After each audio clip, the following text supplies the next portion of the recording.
Welcome to Leka Eto Speak YouTube channel. Thanks for watching. Please don't forget to subscribe. Lovers all over the world, welcome to our YouTube channel. Gẹ́gẹ́ bí ẹ ti mọ̀ wípé update lọ́lọ́kọ̀jọ̀kan náà ni a máa ń fún yín. So update eléyìí tí a mú wá, update nípa ọ̀rọ̀ ilé Muideen tí wọ́n kọ́ sí Agbala Gabriel camp nílùú Ìbàdàn. Gẹ́gẹ́ bí ẹ ti mọ̀ wípé Pastor Gabriel jáde síta wípé àwọn olè pé wọ́n lọ já ilé Muideen. So a sáà rí àwọn lọ́ọ̀yà lóríṣiríṣi because ọ̀rọ̀ yìí ó ti involve àwọn legal luminaries, àwọn tí wọ́n jẹ́ onímọ̀ nípa òfin. Wọ́n ti ń jáde, wọ́n ti ń sọ̀rọ̀ pé Agbala Gabriel kò gbọdọ̀ ta ilé Muideen, wípé Muideen ló nílé, ohun tó bá dẹ̀ wù Muideen ló lè fi lé ṣe.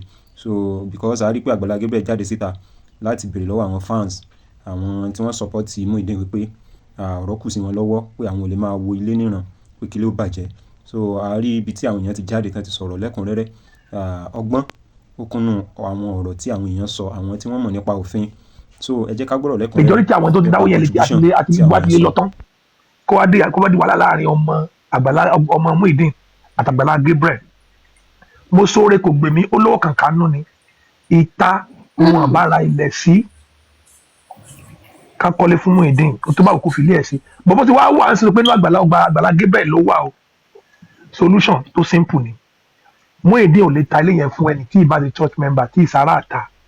Ó lè padà ta ilé yẹn fún Agbala Gabriel Foundation tí owó yẹn ò ní tó nǹkan tó ta sí bọ́ọ̀dù. Kán lọ wá Muideen kan bí wọn àwọn Adékúnlá méjèèjì jẹ́ sí múra wọn dé òkè. Ọlọ́run nìkan ló mọ̀, àwọn náà méjì lójó ọdún fẹ́ ríra wọn. Kó padà lọ wá Muideen true lawyer. Ilé ẹ̀ lélẹ́yìí o, ará àta ò lè ra, wọ́n fẹ́ ra church, èló lọ fẹ́ tà, wọ́n á subsidize ẹ̀. Àwọn tó dáwó tí wọ́n fi kọ́lé yẹn, àwọn náà ṣe dáadáa fún àwọn church nìyẹn.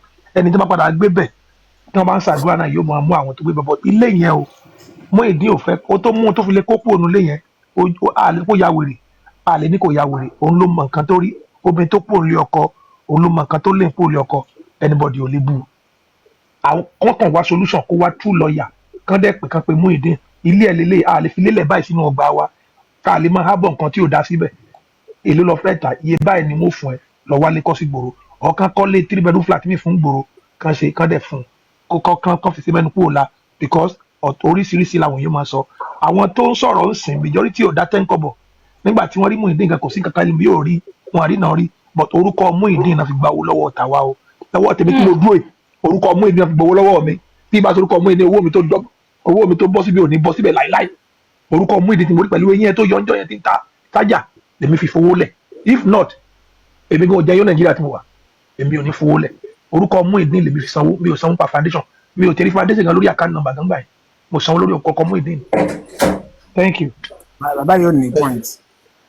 Mọ̀mí Adéníkẹ́, you just come o brother, you go wait o. Okay, nǹkan tẹ́mi fẹ́ sọ nìyí sà. Na 5 minutes people dey use.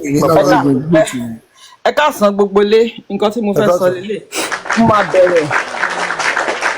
bẹ̀rẹ̀ ní ìbẹ̀rẹ̀ pẹ̀pẹ̀. Ṣé ti rí àwọn tó sọ yìí pé Miss Agbala Gabriel wọ́n ṣe nǹkan tí kò yẹ kó ṣe against the foundation. Èmi fẹ́ go against that because and we're saying all of this because I'm around in the comment section. This place is to learn. Under the agency law, ó ní pé ẹni tí ó bá jẹ́ agent fún principal, gbogbo nǹkan tẹ́ni yẹn bá sọ, which is whatever they do, they are acting on behalf of the principal, and anything tó bá ṣe, the principal is binded by it. So if tó bá ń claim wípé foundation ni ó ní gbogbo nǹkan tó wà nílẹ̀, then a máa assume wípé foundation fún Agbala Gabriel ní authority to do and undo. So under the fiduciary duties tí Agbala Gabriel tó ní, anything tó bá ṣe ó wà binding on the foundation. So the foundation wọn wá ní wá nísìn because again ẹ wo time tí Agbala Gabriel ti act on behalf of the foundation as the agent tó fún Agbala Gabriel ní nǹkan, ibo ni gbogbo members or the ẹni tó lè pàṣẹ nínú foundation ibo ló wà látijọ́ ọjọ́ ẹ̀, because even again the law says that silence means consent in law, which is kí ni time frame tí ó need tí kí àwọn foundation tó máa fi ronú pé nǹkan t'Agbala Gabriel ṣe ya àrán níṣẹ́, and they did not come out at ab initio ní ìjọ tí ó come out to announce wípé òun fún Muideen nílé. That is number one. Then number two, nǹkan t'Agbala Gabriel sọ fáwọn èèyàn ni pé owó tóun fẹ́ gbà yìí òun fẹ́ fún Muideen láti fi kọ́lé. So nǹkan tó ilé tó kọ́ yẹn under the law is termed as a gift, and when there is a voluntary transfer of property or money látọwọ́ èèyàn kan sí ọwọ́ èèyàn kejì, then ẹni tó gba gift yẹn has become the legal owner. Dẹ̀ lè reverse situation yẹn, lè sọ pé ẹ fún mọ́. The only condition tẹ́ lè sọ pé ẹ fún ni pé bóyá ìgbà tẹ́ ń fún lówó yẹn o, ẹni tó ń pass owó yẹn o, bóyá ó ya wèrè, kò ní senses, àbí pé ó defraud ẹ̀, àbí kò lè ronú fúnra rẹ̀ ló ṣe sọ pé òun fún ọmọ yẹn. Even bí mo ṣe wà ẹ́, tí bá fún ọmọ mi ní owó yẹn ò sí lọ́wọ́ mi mọ́, mi ò dẹ̀ pàṣẹ lórí owó yẹn. So when people now come to now say wípé wọ́n máa gbà padà, lè gbà padà, because that gift has, ó ti exchange ownership with that gift. Then another thing tẹ́mi tún fẹ́ wò ó ni pé when you are looking at that house, we now have to look at the history of the house. À wò pé ìgbà wo ni ilé yẹn jẹyọ, ìgbà wo ló lay foundation ilé, ìgbà wo ló po yẹ̀pẹ̀ àti iyanrìn. Now when you are now saying wípé, when you are mentioning foundation, ìgbà tí wọ́n kọ́ ilé yẹn, ṣé wọ́n kọ́ ní orúkọ foundation ni, àbí it was built when there was a need to provide the gift to Muideen? The house was built for Muideen and not the foundation, because Muideen's face òun ni wọ́n fi lọ gbé sórí social media. People gave that money to that image tí wọ́n rí. Kò kí ń ṣe image foundation ní Agbala Gabriel tó gbé síta pé ẹ fún foundation mi lówó. No, he brought Muideen's face. People saw Muideen's face, they saw his teeth, they saw his appearance, so they played on people's emotion láti gba owó lọ́wọ́ àwọn èèyàn pé look at this person, this is what you are giving it to. The people wọn kò ń ṣe logo foundation làwọn èèyàn fún owó sí. So when we are looking at the history of the house, that house came into being because of the image of Muideen that people saw over the media, not the foundation. Now, when we are saying foundation ló nílé, ṣé foundation tó bá fún èèyàn nílé, wọ́n máa sọ yí pé gbogbo ilé yìí látòkèdélẹ̀ látòrí roof dé ìsàlẹ̀ ẹnìkan ló ní? Then let us now say wípé ilé mélòó ni foundation ní, èèyàn mélòó ni foundation ti fún ní ilé lódindi lẹ́yọ̀kan. Then how long ni foundation ti exist? Because if foundation bá ti exist for more than 10 years, then we should have more than 10 houses or 20 houses within that compound tí individual members kọ́ ní. Tí kò bá ti fi lè establish yẹn, kò kí ń ṣe foundation lónìí. Ẹjọ́ ẹ máa fún mi ní 1 minute máa round up nsìn, because nǹkan tó yẹ kó ṣẹlẹ̀ ni pé nínú ilé yẹn lódindi èèyàn kan ni Muideen, kátẹ sọ pé Muideen àti ìyàwó ẹ̀ wọn ò lè lójú yàrá kan lọ. So why do you not have more than one person living in that house tó bá ṣe pé foundation ló nílé? Báwo ni foundation ṣe allocate ilé fáwọn èèyàn? Is it one person per house or one person per apartment? So I put it wípé Muideen ló nílé. Then tá bá establish ownership, I also want to put it without even saying anything more than saying orúkọ Muideen ló wà lórí documentation. Tí kò bá sórúkọ Muideen lórí documentation, kó lọ produce document tó sọ yìí pé this house is being given to you for keep or for the period of ìgbà tó bá fi retain back your sanity. Tó bá ṣe pé orúkọ Muideen ló wà lórí ẹ̀, èmi máa fi pé Muideen ló nílé. Then ṣe ti rí that thing tó máa ń sọ yìí pé how do we dispute over the land and then tó kọ́lé sí tí àwọn méjèèjì ò bá kí ń ṣe ìkọ̀kan náà? Wọ́n máa sọ pé to resolve who owns the land, tó bá sọ pé ẹni tó nílẹ̀ ló nílé. I want to even say pé láti ìbẹ̀rẹ̀ pẹ̀pẹ̀, both the foundation and Agbala Gabriel, they should be sued, because tí ẹ bá ti ní there was conflict of interest ní orí ilé yẹn, lè sọ pé ẹ̀yin lẹ nílẹ̀, ẹ wá sọ pé ẹ fẹ́ kọ́lé sí fún ẹlòmíì sí orí ilẹ̀ yín. So ó mì wípé it was a premeditated action, knowing that nígbẹ̀yìngbẹ̀yìn àti mọ̀pá bá gbalẹ̀ yìí lọ́wọ́ ẹni, because we are going to hide under this issue of ẹni tó nílẹ̀ ló nílé. And ibi tó wá dé nsìn, this is the solution. I'm going to rest my case now. I'm going to rest my case now. My case bí mo ṣe fẹ́ rest here is this. Tí Agbala Gabriel bá lo, the best thing tí Agbala Gabriel máa ṣe, the foundation is either kan fún Muideen ní owó kó lọ kọ́lé sí ibòmíì. Tí kò bá lè lọ kọ́lé sí ibòmíì, what they can do, tó bá sọ pé wọ́n fẹ́ lo agbára fún Agbala Gabriel fún Muideen, this is the consequences. We are talking about public law. Agbala Gabriel should think about what is going to happen tomorrow. Tó bá wá sórí media, tó bá sọ pé òun fẹ́ wá tọrọ owó, àwọn èèyàn ò ní fún wọn lówó. That is the ibi tó lè lo agbára wọn dé tó bá fún Muideen nílé yẹn. But tó bá fún Muideen nílé yẹn, wọ́n máa redeem image wọn, and that is what we call reputational image. It's either it get damaged or they preserve it. I rest my case. Hello, anybody tó bá fẹ́ sọ̀rọ̀, mo fẹ́ sọ kíní. Anybody tó bá fẹ́ sọ̀rọ̀ nsìn. If I give you 5 minutes, tell about the late 5 minutes here. Mo follow my giant bunny. 5 minutes. Èrò pọ̀. Gbogbo àwọn èèyàn wá sáré request. I have more than 90 requests. So I've been to where they saw the 7 minutes. Irọ́ 5 minutes. Èrò pọ̀ lẹ̀. Irọ́. Àwọn èèyàn wá sáré sọ̀rọ̀ 5 minutes ni. Ẹni tó bá ti máa já bọ́lẹ̀ ni. Tẹ̀kẹ̀tẹ̀lẹ̀ wọn sọ̀rọ̀. Àti àṣàbí kíkan yóò. Ẹ̀jẹ̀ dé ni. Irọ́. Samson Adeoye. Okay. Samson Adeoye, Baba. Mr. Samson Adeoye.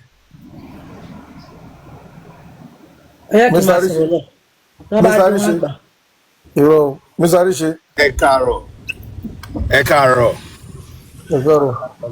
Everybody ti sọ̀rọ̀. Madam Adenik ti sọ̀rọ̀ and Yomex náà ti sọ̀rọ̀. 5 minutes lẹ́ni o. Mo lè má tẹ̀lé lò tó because mo kàn fẹ́ sọ̀rọ̀ lórí ọ̀rọ̀ kan tó sọ ni.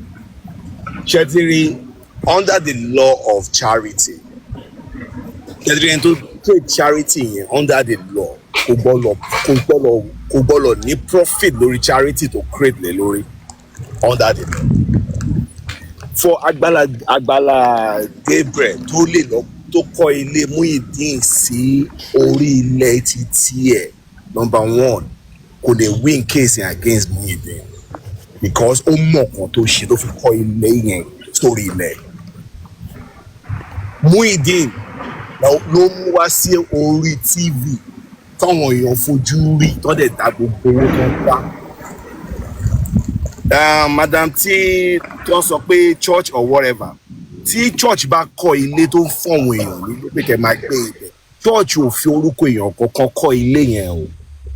Missionary houses forúkọ èèyàn kọ́kọ́ wọ́n fi orúkọ church wọn kọ́ ilé yẹn ni wọ́n dẹ̀ ń fún wọn homeless people.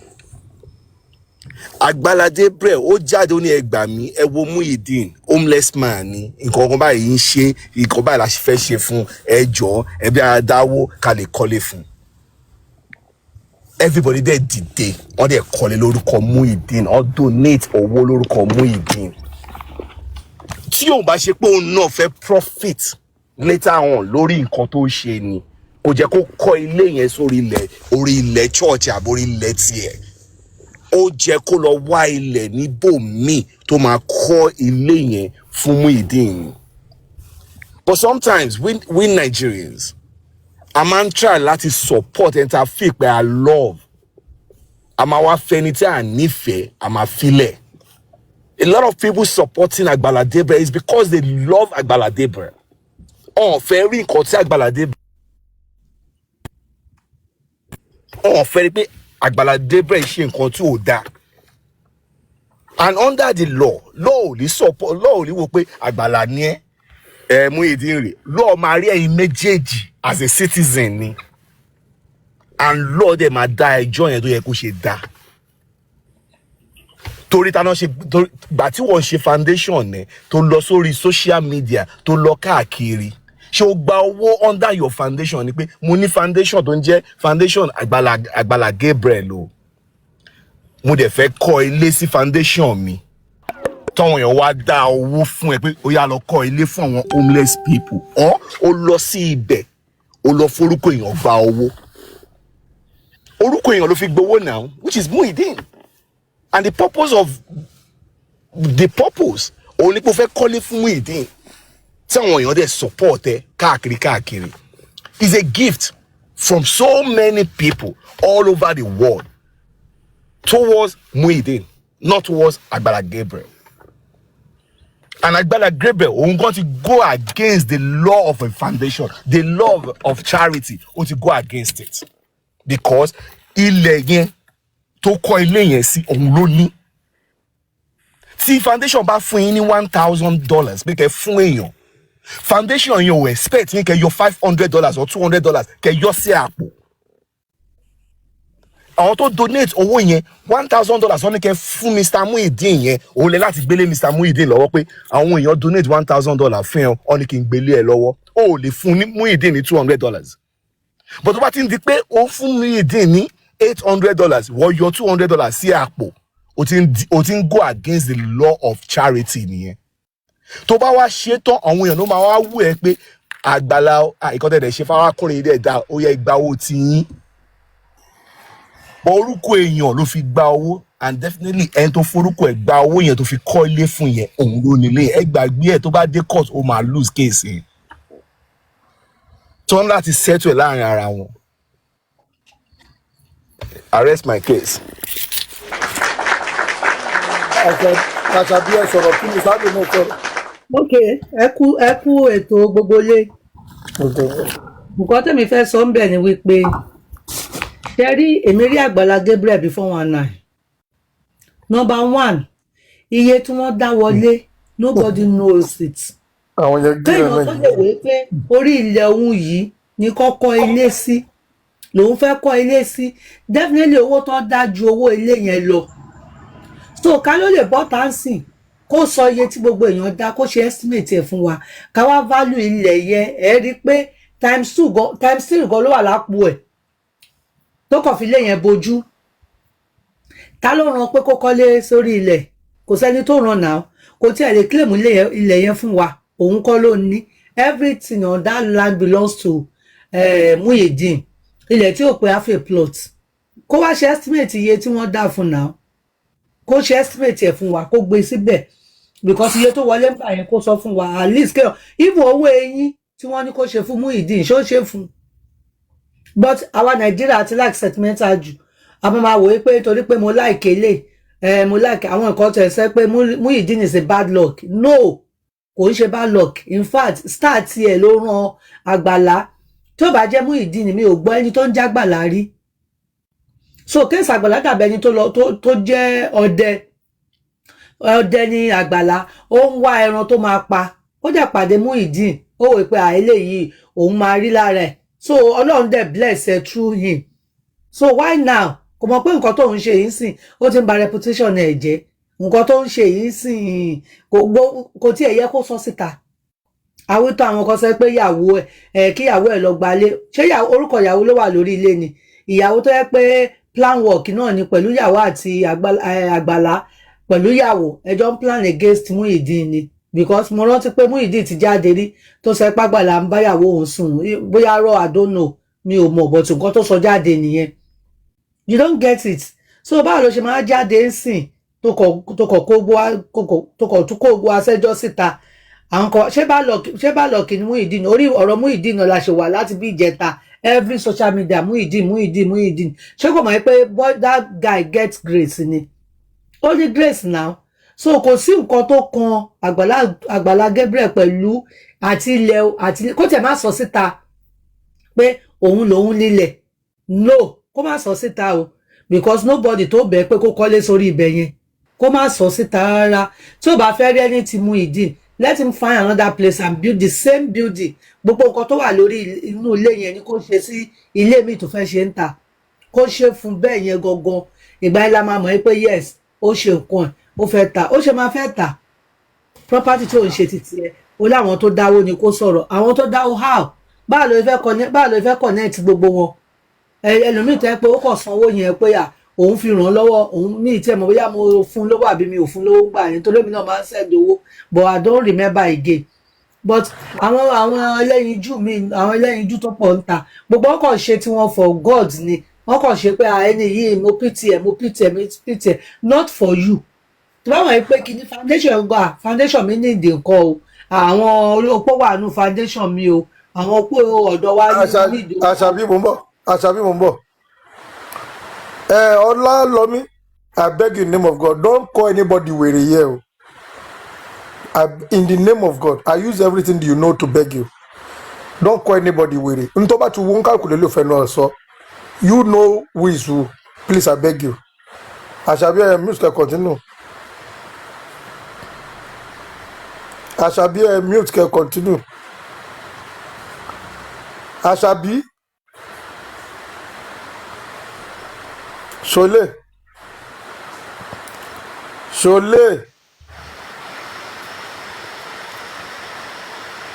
Ṣọlé.